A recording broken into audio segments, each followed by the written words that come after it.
This episode is brought to you by Accenture. When your advertising operations fall out of sync, everything else follows. Spotify and Accenture are working together to reinvent the rhythm of ad sales, using automation, analytics, and smarter workflows to simplify campaign delivery and access better data across the business. The result? Less time spent on operations, more time connecting brands with the moments and fandoms that matter most. Learn more at accenture.com/Spotify. The new LinkedIn Hiring Pro can't undo your last hire, the no-show. Who set you back because they didn't show up on day one, or day two, or ever again. And now your product launch is delayed because you're talking to alien abduction podcasters to track them down. But LinkedIn Hiring Pro can help make sure your next hire sticks. In fact, businesses who use LinkedIn are 24% less likely to reopen a role in the next 12 months. Hire right the first time with LinkedIn Hiring Pro. Post a free job today at linkedin.com/quality. Some of you have heard me talk about radical acceptance so many times, you could probably give this episode yourselves. A few people in the group asked me to go deeper, not just what it is, but how to actually do it and how to make it easier when everything in you is screaming, no. That's what today is. I'm going to tell you what radical acceptance is, what it isn't, and I'm going to kind of walk you through the moments in my own life where it either carried me or where I fought it tooth and nail. Some of these stories are heavy. I'm telling them not because I want sympathy, but because I think acceptance only makes sense when you see it up against real life. You're listening to Unbound, off script. No outlines, no safety nets, just Beth Curry talking about whatever the hell she wants, or whatever the hell you've asked her to uncover. It's unfiltered, it's unpredictable, and it's officially started. Pull up a chair and don't expect her to stop talking anytime soon. She's a total blabbermouth. Take it away, Beth. Hey everybody, welcome back to Unbound Off Script. I'm Beth, and I'm just going to get right into it. Radical acceptance is the practice of fully acknowledging reality as it is. Not as I wish it were, not as it should have been, not as it would be if people had just done the right thing. Just, this is what's true. Here's what it's not, because this is where people kind of get stuck. It's not approval, okay? Accepting that something happened doesn't mean saying it was okay. It's also not forgiveness. You can radically accept what someone did and still decide they don't get access to you anymore. In fact, sometimes acceptance is exactly what lets you close the door. It's not giving up. Acceptance is often what makes change possible because you stop spending all your energy arguing with reality and can finally spend it on what's next. And it's also not a one-time event. You don't accept something once and then get a certificate. You accept it, and then you wake up the next morning and your mind has unaccepted it overnight, and you do it again. So in DBT, they call that turning the mind. You turn back toward acceptance over and over, like turning a car back onto the road every time it drifts, right? The core idea underneath all of it, pain is unavoidable, but suffering is what happens when we add resistance on top of pain. So pain plus non-acceptance equals suffering. And radical acceptance doesn't take away the pain, it just takes away the war. Does that make sense? So I'm going to nerd out here for a few minutes because this isn't just a nice idea somebody's embroidered on a pillow that you can find for sale on Etsy. There's real psychology underneath it. So radical acceptance as a formal skill comes from dialectical behavior therapy, DBT, as I said, developed by psychologist Marsha Linehan. And here's the thing. Linehan didn't invent this in a lab. She developed DBT partly out of her own history of severe suffering and hospitalization. She built the thing she needed. DBT was originally designed for people with the most extreme emotional pain. People for whom just think positive was a fucking insult, because it is. And radical acceptance is one of its core distress tolerance skills. It's called distress tolerance for a reason. It's not really about feeling better. It's about getting through unbearable moments without making them worse. So the dialectical part matters too. A dialectic is two things that seem like opposites, both being true at once, right? Acceptance and change. I'm doing the best I can, and I need to do better. Our brains hate holding contradictions. Psychologists call the discomfort cognitive dissonance. So we tend to kind of collapse into one side. either everything's fine, denial, or everything's ruined, despair. Radical acceptance is the skill of standing in the middle and letting both things be true. Okay. There's like this whole related therapy built on this, acceptance and commitment therapy, or ACT. And research points at something called experiential avoidance, our attempts to escape or suppress or argue with painful feelings. Decades of studies link experiential avoidance to worse anxiety and worse depression and worse addiction outcomes. There's a famous line of research on thought suppression, the white bear studies by Daniel Wagner, showing that trying not to think about something makes you think about it more. So tell yourself not to picture a white bear and see how that goes. And that's why fighting reality doesn't just fail, it completely backfires because suppression amplifies, right? So here's the body side of it. When your brain registers reality as a threat, a diagnosis, betrayal, maybe a death, your amygdala fires up the stress response, fight, flight, freeze. Non-acceptance is basically your threat system trying to fight something that can't be fought, which means you stay flooded with stress hormones and there's nowhere for them to go at all. Acceptance is what psychologists call an emotion regulation strategy, so naming and allowing what's true. The researchers call it name it to tame it, based on work showing that putting feelings into words calms amygdala activity. That's why saying the plain true sentence out loud actually does something. It's not woo, okay? I have to always say that because I know people know me to be a little bit, crunchy and woo-wee and into the kind of, it's not. Anyway, it's affect labeling. That's what it is.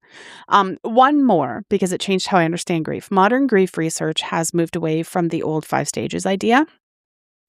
Even Elizabeth Kubler-Ross said that her stages were never meant to be a neat checklist, right? What the research supports instead is something called continuing bonds.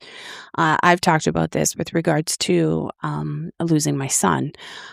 Healthy grieving isn't about letting go of the person. It's about accepting the death while keeping the relationship, carrying them differently, not carrying them less. So hold on to that. I'm going to come back to it. And the Buddhist roots deserve a mention too, because Linehan borrowed openly from them. The idea that pain multiplied by resistance equals suffering is thousands of years old. There's a teaching about 2 arrows. The first arrow is the painful event itself, which you can't avoid. And the second arrow is the one you fire into yourself by fighting and resenting and refusing the first one. Radical acceptance is simply declining to shoot the second arrow, okay? So when I tell you these stories, keep that frame in mind. In every single one, the pain was mandatory. The second arrow was optional. And learning to kind of spot the difference is the whole practice. So I'm going to start, with the first place I really had to practice this deliberately. When we made the decision to euthanize our cats. It took me almost 50 years before I had to make this decision, and I've owned cats my entire life. So, that was tricky. There's no version of that decision that feels good at all. Your brain offers you every escape route, maybe one more treatment, maybe wait another week, maybe we're wrong. And underneath all of it is the fantasy that if you just refuse hard enough, you won't have to lose them. Radical acceptance in that room looked like admitting 2 true things at the same time. They were suffering, and loving them meant not making them stay for us, right? Accepting that didn't make it hurt less. It just kind of made it cleaner, I could be sad without also being at war with myself. And afterward, when the guilt tried to move in, did we do it too soon or too late? Acceptance was what let me say we made the most loving decision we could with what we knew. That happened. It's done. I don't get to relitigate it forever.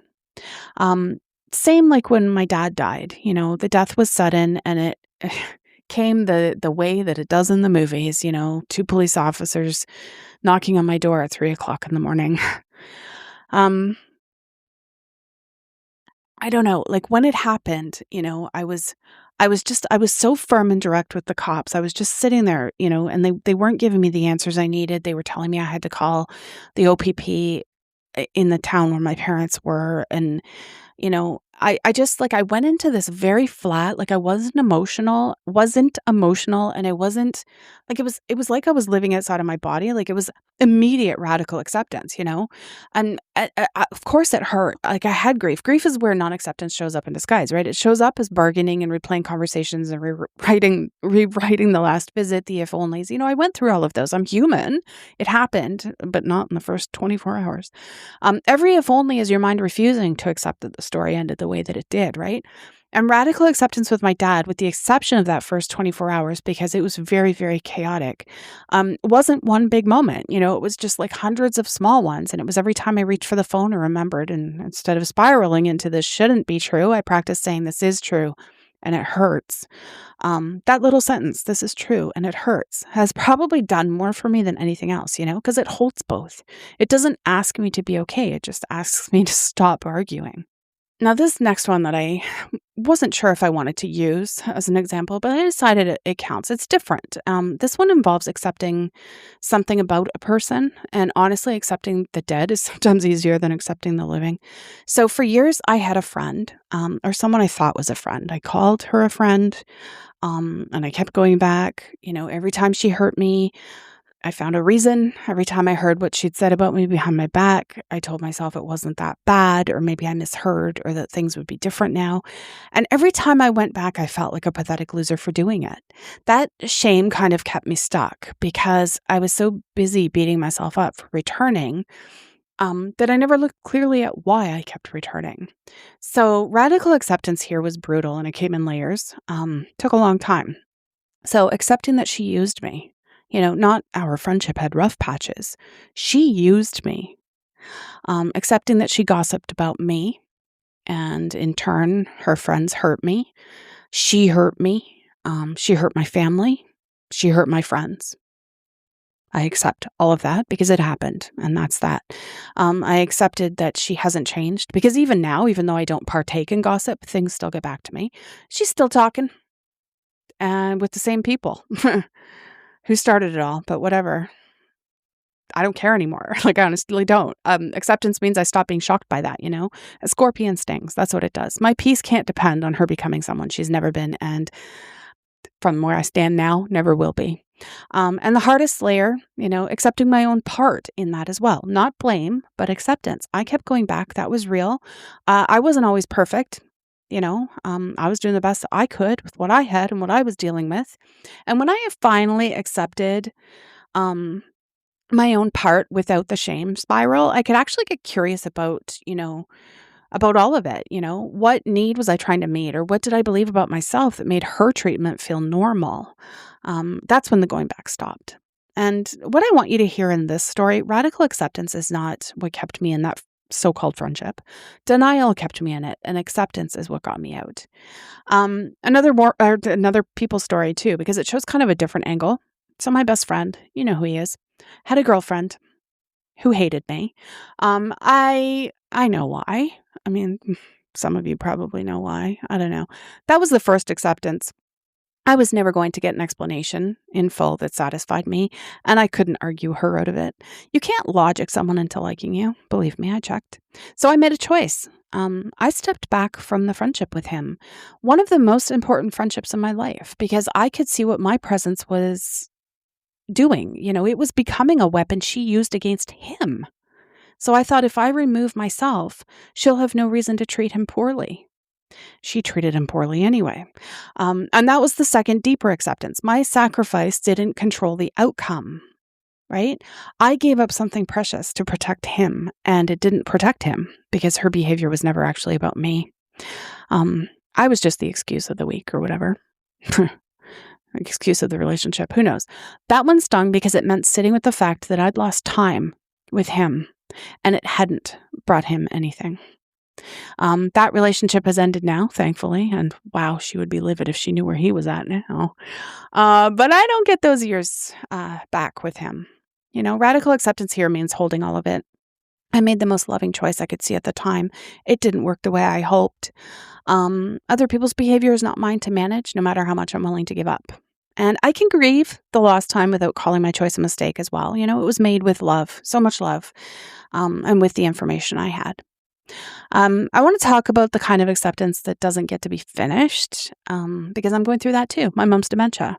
With a death, at least reality holds still long enough for you to accept it, right? Dementia doesn't hold still. It's a damn moving target. You accept that she repeats herself and then she forgets, a name or a place, whatever. And you have to accept a new reality. People call it the long goodbye for a reason. You're grieving someone who's still here. Radical acceptance with my mom, I think, is more of a daily practice. And I don't know, it sounds kind of like this. I accept who she is today, not who she was last year, not who she'll be next year. I don't accept futures in advance. That's just borrowing pain. Today. If today she doesn't remember something specific, then today my job is to meet her where she is instead of dragging her toward where I need her to be. The alternative to that, I also tried, as I was learning this, and that's walking into every visit hoping she'll be her old self. It turns every visit into a fresh loss when you do that. So acceptance is what lets me actually be with her in the time we have instead of mourning her in front of her. And then there's my son. So, a lot of you know what happened there. This was back in 1994. I want to be careful because I never want anyone to hear me say I've accepted my son's death like it's a task I completed. That's not how this works at all. Some things are so big that acceptance isn't a decision. It's just a practice you'll be doing for the rest of your damn life. Losing a child is the thing your whole nervous system is built to refuse, right? Non-acceptance is biology. So for a long time, radical acceptance just meant accepting one true sentence at a time. He died. That's true. I can't change it. That's true. I'm still here. That's true too, even on days I didn't want to be. What acceptance has slowly given me is this. I no longer spend my strength fighting the fact of it, which means I have some strength left for those, or for the love, right? Because that's the other thing that's radically permanently true. I love him. That didn't die. I didn't really get to know him. I knew him for almost 9 months. Remember continuing bonds from earlier? This is it. Acceptance was never about letting go of him. It's about accepting the death while keeping the relationship, right? I carry him differently now. I don't carry him less. Acceptance doesn't just make room for the pain. It kind of makes room for the love to exist without the war around it, right? And his loss, his death wasn't, it was also surrounded by chaos and crime. And that's also a part of it that I had to accept. If you listen to season 3, you understand what happened there because I went into great detail. If you're carrying a loss like this, though, please hear me. You're not failing at radical acceptance because you still fall apart. I still fall apart sometimes. It's been over 30 years. Falling apart and accepting are not opposites. Some days accepting reality is falling apart about it. So there you go. I'm going to shift now because radical acceptance isn't just my story. So with permission and no names, just gender and age, I want to share 3 moments from the group that I'm part of where I got to watch someone else pick up this tool, okay? I'm going to start with a woman in her 50s. She was talking about her divorce. Her husband of 26 years had an affair. And she wasn't stuck on the divorce itself. She was stuck on the why. So she replayed the marriage constantly. She was hunting for the moment it broke. She was convinced if she could just get him to explain it honestly, she could finally move on. But she was waiting for an apology that would never make it make sense, right? So I asked her, what if the explanation never comes? What if he doesn't even have one? And you could see it land with her, right? Her radical acceptance wasn't accepting the divorce. She'd done that on paper months before, right? It was accepting that she was never going to get the closure conversation. I just did an episode about this recently. And that's worth listening to. Closure wasn't his to give her. She started saying, I may never understand it and I can still be done with it. And the last I heard, she'd stopped rehearsing the confrontation speech in the shower. And that's what freedom, I think, looks like sometimes, a shower that's much quieter. The next was a man in his 30s. He was in recovery. He was drowning in what he'd done during his using years. The money, the lies, the people he'd hurt, all of that stuff. But the thing is, he wasn't in denial about any of it. He was in the opposite ditch. He rehearsed his failures on a loop, and he called that taking accountability. I recognized it immediately because it's the same trap I was in, like with my old friendship, right?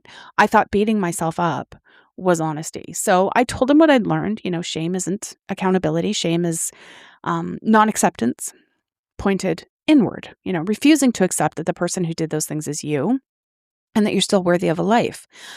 His radical acceptance looked kind of like, I did those things. I can't undo them. I can make amends and I can't rewrite the past. And I don't have to keep punishing the person who's trying to change.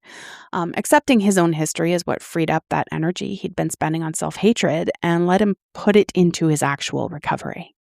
Next up is a woman in her late 60s. She has an adult son who cut off contact 3 years ago. She came to me, in the group when I posed the questions, doing what every parent in that position does. She was writing letters she didn't send. She was analyzing every childhood memory for the crime. She was keeping a mental court case open around the clock. Her fantasy wasn't necessarily unreasonable. One phone call, one honest conversation, and they'd fix it. But the refusal to accept his silence was consuming her present.